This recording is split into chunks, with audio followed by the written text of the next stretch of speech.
салом, ман Шалойгул Хоҷа ахбори рӯзи сешанбе 25 октябрро аз студияи Радиои Озодӣ аз шаҳри Прага тақдим мекунам. имрӯз дар барнома додгоҳи Хатлон як сокини Қурғонтепаро ки аснои ҷанҷол дар тарабхона сарбози русро ба ҳалокат расондааст ба муддати 20 сол равонаи зиндон кард. дар натиҷаи ҳамла болои хобгоҳи омӯзишгоҳи пулис дар Кветаи Покистон камаш 60 кас ба ҳалокат расида, даҳон нафари дигар маҷрӯҳ шуданд. онҳо баробари ворид шудан ба тирпаронӣ шурӯъ карданд. ман худро ба зинапоя расондам ва ба бом баромадам. ва падари муҳоҷири тоҷик фақат 2 дандони сунъии писари фавтидаашро дар ватан ба хок супурда тавонист. ҳамин хабар омад ки гӯё ки писари шумо ғарқ шудааст, об ба ю нобуд шудаасту, мо бурда ҳамин ва кардем ша гурӯ чӯ кардем ша ба тоҷикӣ.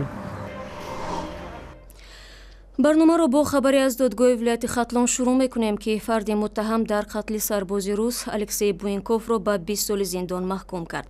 ба қавли додгоҳ Аҳлиддин Машрабов ин сарбози пойгоҳи 201 Русияро шаби 30 ба 31 июли имсол дар тарабхонаи Каринаи Қурғонтепа ба ҳалокат расондааст. Машрабов дар ҷараёни тафтишот даст доштан дар куштори сарбози русро тасдиқ карда гуфта буд ки баъди ҳамла ва латукуб шудан аз ҷониби 3 сарбози рус маҷбур шуд ин амалро содир кунад. ба қавли мақомоти додгоҳи вилояти Хатлон дар мурофиа аз наздикони Алексей Буинков касе иштирок надоштааст ва масъулони пойгоҳи низомии Русия тарафи ҷабрдидаро намояндагӣ карданд. бо вуҷуди он ки модари Аҳлиддин Машрабов хоҳиш кардааст фарзандашро афв кунанд, додгоҳ тасмим гирифт ки ин ҷавон барои муддати тӯлонӣ равонаи зиндон шавад.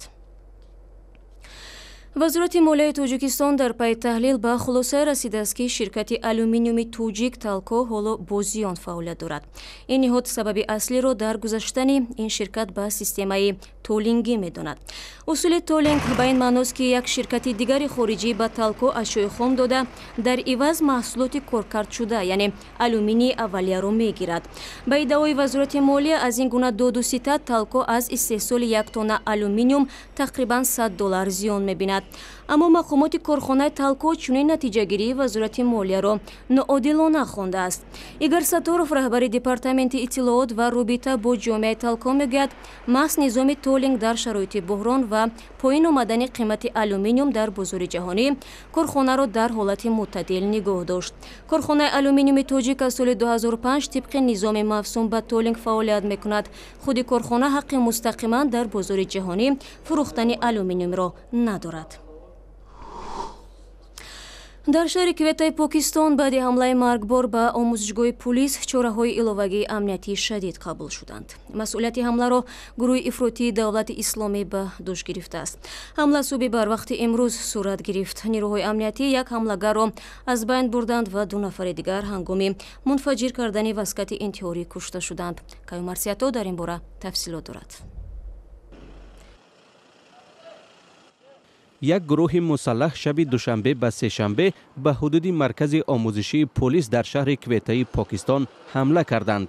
онҳо аз роҳи таълимгоҳ ба хобгоҳ даромаданд ва ба сӯи курсантҳо ё донишҷӯёни низомие ки аксарияташон хобида буданд оташ кушоданд.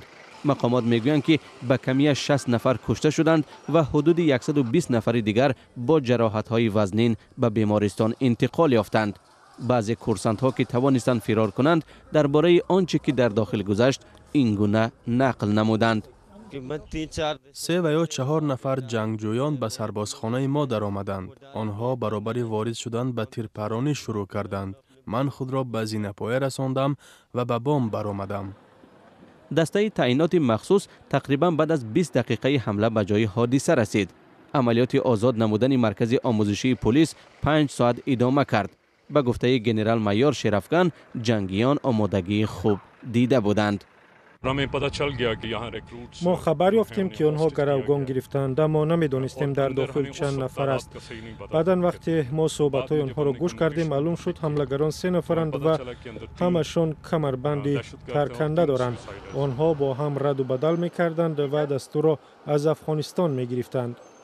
ба нақли шоҳидон ва иттилои нашрияҳои маҳаллии Покистон ба эҳтимол шумораи ҳамлагарон аз 3 нафар бештар буд. 2 маргталаб худро дар дохили хобгоҳ мунфаҷир карданд. барномаро бо хабаре аз Фаронса идома медиҳем. Рӯзи сешанбе интиқоли муҳоҷирон аз урдугоҳи Кале ки бо номи Ҷангал маъруф мебошад идома ёфт. Садҳо муҳоҷир навбат поида интизор буданд ки ба автобусҳо савор шуда тибқи нақша ба 450 макони қабули паноҳандагони саросари Фаронса интиқол ёбанд. То рӯзи душанбе тахминан 2300 нафар ва ё беш аз сеяки сокинон довталабона ба истилоҳ ҷангали Калеро тарк намуданд. Пулис мегӯяд ки шоми сешанбе тахриби урдугоҳ оғоз меёбад. Коршиносон ҷангалро рамзи нокомии сиёсати муҳоҷирати Аврупо меноманд. Аксари бошандагони ҷангал паноҳандагон аз Афғонистон, Сурия, Эритрея ва Судон буданд. барномаро бо гузоришҳо аз Тоҷикистон идома медиҳем. Дар Тоҷикистон ҳам акнун табобати баъзе аз нуқсонҳои модарзодӣ имконпазир шудааст. Агар қаблан атфоле ки бо нуқси пой ба дунё меомаданд ва иллати онҳо танҳо тариқи ҷарроҳӣ бартараф мешуд, ҳоло роҳи осонтари табобат пайдо шудааст. Танҳо ба шарте ки волидайн ҳанӯз дар марҳилаҳои аввал ба пизишкон муроҷиат кунанд. Муъмин Аҳмадӣ мавзӯъро шарҳ медиҳад. یاسومن 9 ماهه دوسرو اکثر وقت چنین تبسم میکند. او نمیداند که فردا زیر تیغ پزشکان قرار میگیرد و یک جراحی سرنوشت ساز انتظارش است. فردا پایهایش باید عمل شوند. پزشکان وعده دادند که بعد جراحی پای نقصاندار یاسومن راست میشود و خودش در آینده درست خواهد گشت. محبت گفتند که نه بر بنسه. من گفتم میبرم، گفتن دیگه نشد، پول نشد، نتونستم آورده. یکی پول شد با آوردیم که خیلی برو آوردم و خمان همین جرفتم خوب میکنیم، جراحی میکنیم. با مثل یاسومن صدها طفلکان دیگری تاجیک امکان پیدا کردند که از خوردی نقص مادرزادی استخوان و پایهای کج شده را تبابت کنند. چون این جراحی در مجمع تندرستی استقلال که چند پیش به کار شروع کرد انجام می شود. پزشکان میگویند اگر مادر یاسومن با آنها سری وقت مراجعت میکرد شاید کار تا به جراحی نمی رسید. میتونیم مطابقت از 20 روزگی بیمار سر کنیم. وقتی که ما از 20 روزگی بیمار سر میکنیم یک دو مرتبه گشتبندی بعد وای در شرایط امبولاتوری یعنی جراحی تیناتومی اخیل و سوخاژیلا میگیم بوریش پوست تا نیم سانتی متر جای دارد که ما در حالتهای بهتر ما کوک نمیمونیم، رشته نمیگذاریم. گشتبندی کرده بیمار در شرایط امبولاتوری به خانه میرود. پزشکان میگویند اکثریت بیماران با آنها دیر مراجعت میکنند زمانی که کار از کار گذشته است و دیگر علاج بجز جراحی نمانده است. دینارا 10 سال دارد و در صنف 4 میخواند. چند روزی اخیر درد پای را اذیت میدهد و او نمیتواند به مکتب برود. مادرش برای از درس عقب نماندن او در بیمارخانه با او درس تیار میکند. پزشکان بعدی تشخیص معین کردند که در او بیماری برآمد مادرزادی ران باقی مانده است. زیر نظارت دکترا بود، لیکن یگون کس نگفت که هم خیلی کسل هست یا اینکه شما اقلا یک بار نگفتند که رفته یک بار وای کنید ارتپید به نشون چید. طبابت اطفال تا 1 ساله در این مرکز رایگان است. پزشکان این مجموعه با توجه به وجود امکان معالجه آسان و ارزان پای کودکان از والدان دعوت میکنند بیماری فرزندان خود را هنوز از روزهای اولی تولد جدی بگیرند و برای طبابت مراجعت کنند. در عکس حال مجبورند کودکانشان را زیر تیغ دکتران بگذارند یا آنها را به معیوب یک عمر تبدیل دهند و طعنه و ملامت بشنوند. дар идомаи мавзӯи кӯдакон дар аёлати техаси амрико тифле бо номи линли ба истилоҳ 2 бор таваллуд шуд. ин тифлро моҳи апрели имсол барои ҷарроҳии омоси миёнаш аз батни модар гирифтанд ва дигар бора барои рушди мӯътадил ба ҷояш баргардонданд. линли дирӯз сиҳату саломат ба дунё омад. линли 4 моҳа дар шифохонаи кӯдаконаи техас дар хоби ноз аст ва барои хоби амиқ ҳам сабаб дорад, чун аз 2 бор таваллуд шудан хаста шудааст. линли аввал баҳори гузашта таваллуд шуд. вақте 23 ҳафта дошт ва дар батни модар буд, табибон қисмати поёнии баданашро берун оварданд то як омоси хатарнокеро аз миёнаш бигиранд. модари линли ки дугоники фарзандашро аз даст дода буд, дигар илоҷе ба ҷуз ҷарроҳӣ надошт. линли шанси зиёде барои зинда мондан надошт. шансаш 50-50 буд, чун омос бисёр бузург буд. ман барои ташхиси маъмулӣ меомадам ва дар 23 ҳафтагиаш варам метавонист роҳи дилашро баста аз кор андозад.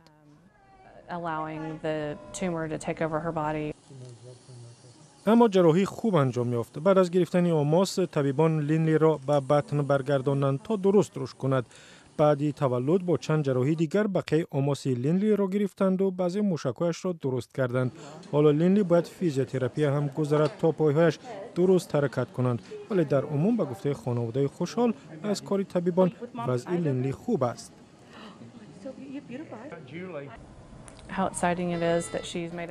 بسیار خوشحالم که به همه همین چیز تاب آورد، صحت شد و برای همین از طبیبان بسیار سپاسگزاریم. مقامات شفاخانه میگویند ممکن است این نوع اوماس در بین 40,000 کودک بطن در یکی از آنها پیدا شود. سببش معلوم نیست ولی دختران 4 مرتبه بیشتر با آن گرفتار می شدند. بازم به تاجیکستان برمیگردیم. یک ساکن ناحیه سور صرف نظر از آن که روزگارش به دشواری پیش می رود به فرزندانش اجازه نمیدهد که برای کار به روسیه سفر کنند. همکارمان براد یوسفی گزارش میدهد که 17 سال پیش یکی از فرزندان این عائله در روسیه وفات کرد و آنها نتوانستند جسد او را در وطن به خاک سپارند. بعداً پدر امکان یافت فقط 2 دندان صنعی پسرش را در وطن دفن کند.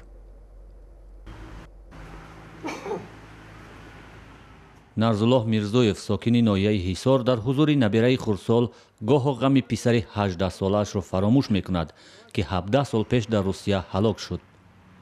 ӯ ғусса мехӯрад ки натавонист ҷасади фарзандаш иззатуллоро ба зодгоҳаш оварда дафн кунад. иззатуллоҳ соли 1999 ба русия барои кор рафт, вале хабари маргаш омад. ҷасади фарзандро ҳам ба модару падари мутҳамзада нарасонданд. تا همین وقت کمتون تلفن میکرد دوست دیگه از 6 ماه پس همین تلفن دیگه نشد. دوست که ما تشویش شدیم. بعد همین که خبر آمد که گویا که پسر شما غرق شده است، آب بیو نابود شده است. ما برده همین رو کردیم شب گروه چو کردیم شب با تاجیکی. иззатуллоҳ ки қабл аз сафар ба русия дар кори хона ба падар кӯмак мекард, дар шаҳри эленски русия даргузашт. падар барои мутмаин шудан ва зиёрати гур қарз гирифту ба он шаҳр рафт ва аз мақомоти русия илтимос кард гури писарашро боз кунанд. خونه در من گفتن که همه نشانه هم 2 دندان است. آتیشش همه 2 دندان بین اگر که هم باشه هوا نک نباشد و نی هوا یو وای کردن حقیقتا 2 دندان زرد من در گرفته دادم. من گرفتم دکیسم کردم گرفتم اومدم خونه. پول نداشت جسد را به حصار بیارد و 2 دندان صنعی پسر را با خود آورد. همراهان عزت‌الله گفتند نه تنها برای انتقال بلکه برای نگه داشتن جسد در سردخانه پول نداشتند. برای همین دفنش کردند. ناتوانی در آوردن جسد پسر پدر را عذاب می‌دهد، چون میگوید اگر اینجا میبود زیارت گورش دل والدان را تسکین میداد. و همین بودن قبرستان در باغ که حج کنده اونجا گور کردم شام خستم اومدم همین قطعه دیگه تمام تا حاضر گشتیم. دل پدر که جسد را دیده است به قول خودش اندکی آرام گرفته است، اما مادر که فقط دندانهای صنعی پسر را دیده است تا کنون به مرگ او باور کردن نمیخواهد. پدر هم با شنیدن این حرف دیگر باره خود را ندامت میکند که نتوانست جسد فرزند را بیارد و خاطر خودش و مادر عزت‌الله را جمع کند. و منتخب جوانان تاجیکستان که در بازی چهارگانه‌ای مسابقه قهرمانی فوتبال آسیا میان بازیگران زیر 19 ساله از تیم ژاپن با حساب بزرگی 0-4 شکست خورد، از حق شرکت در دور نیمه نهایی محروم شد. این بازی شب 24 اکتبر در ورزشگاه ملی شهر منامای بحرین برپا گردید. همین طریق منتخب ایران در بازی نیمه نهایی روز 27 اکتبر با تیم عربستان سعودی روبرو می شود. دسته‌هایی که در مسابقه قهرمانی آسیا 2016 در بحرین به نیم فینال برآمدند صاحبان راه‌خطا به قهرمانی جهان شدند که سال آینده در کره جنوبی برپا می‌گردد. با نشر همین گزارش برنامه امروز را پایان میبریم. خبرهای بیشتر را در وبسایت و صفحه‌های ویژه ما در شبکه‌های اجتماعی بخوانید. نوارهای دیدنی ما در یوتیوب گذاشته شده است. برنامه خبری ما را میتوانید در سامانه آسیا پلوس هم تماشا کنید. با ما بمانید.